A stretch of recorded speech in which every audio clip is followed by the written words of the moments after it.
next game after this is I know this was a really well played game, and if you throw it back to our round 14 breakdown, Don and I were talking about when Don must have brought the point where he thinks that there's a really good chance that whoever lost this game would be one of the teams that could fall out of the finals. The other one almost secures their spot within the top eight.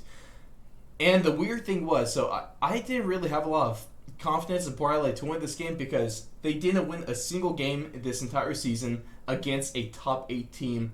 But what do you know? They go out, they get their first win over one of those teams this season as they barely edge out the Swans at the Oval. And while Sydney was able to avoid maybe one of the slower starts that we're almost used to seeing from them, they get off to a good start, but they just kind of lose it in the second. You could see the momentum swing, and it swing hard for Port Adelaide, and that ultimately propelled them to victory.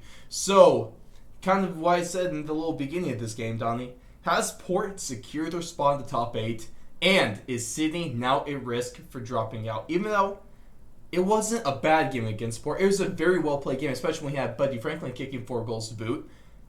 But I mean, Port Adelaide is one of the best goal-scoring teams this season. So, what do you think about this? This was a really, really good game. In my personal opinion, and this is not me being homerish or rose-colored glasses. This was the game of the round. This was absolutely awesome footy. It was played in the wet. It was tough. It was physical. To see both these teams get after it, and you could tell there was some urgency in this game. Port knew they needed this win to kind of push back some of the flat track bully comments. The Port is potentially a team that's a little vulnerable in the 8, but I think Sydney did themselves a favor. I think a lot of people saw this game, saw how tough they played at Port Adelaide, how they were really in it, and then, to be completely honest with you, they got a lot of help. West Coast loses, Richmond loses. Sorry, GWS loses. Oh, there's no Frio sorry. is the That whole only team is sorry. Frio Frio is the only team in that little run of in that area in the finals contention that won this weekend.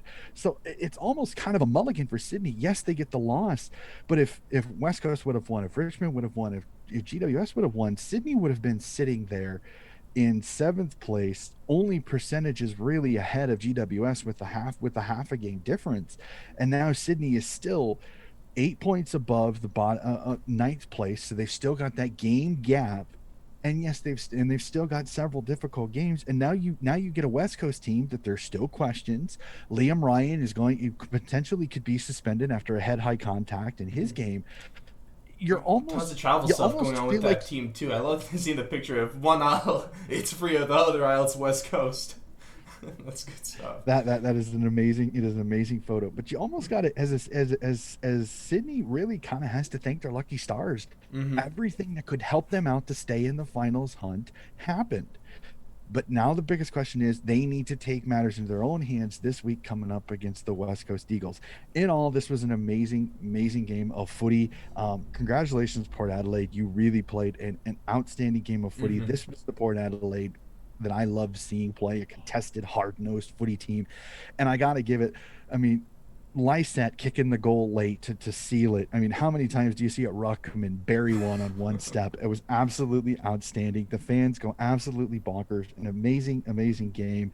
Even as a Swans fan, I got to give a tip of my proverbial cap to Scotty Lysette to be able to do that. But in putting my Swans hat on for half a second, if I wanted to, I'm not as disappointed with the performance, not only because of the help that we got, but I think we really kind of solidified ourselves. We are missing a few guys, but I think several people played really well. I think there may be some changes at selection this week going into that game against the West Coast Eagles. But in all, I'm not too disappointed with the performance, though it is a loss. It stinks. We still have that 4-point gap between us and between Sydney and Richmond in 8th place. So I can't be too upset after this game at all.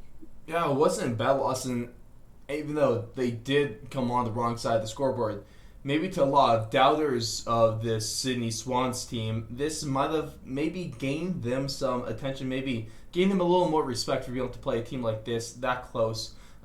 Hopefully people start to look at Sydney a different way. Hopefully Sydney continues to prove them right by saying that they were a finals team going into this year.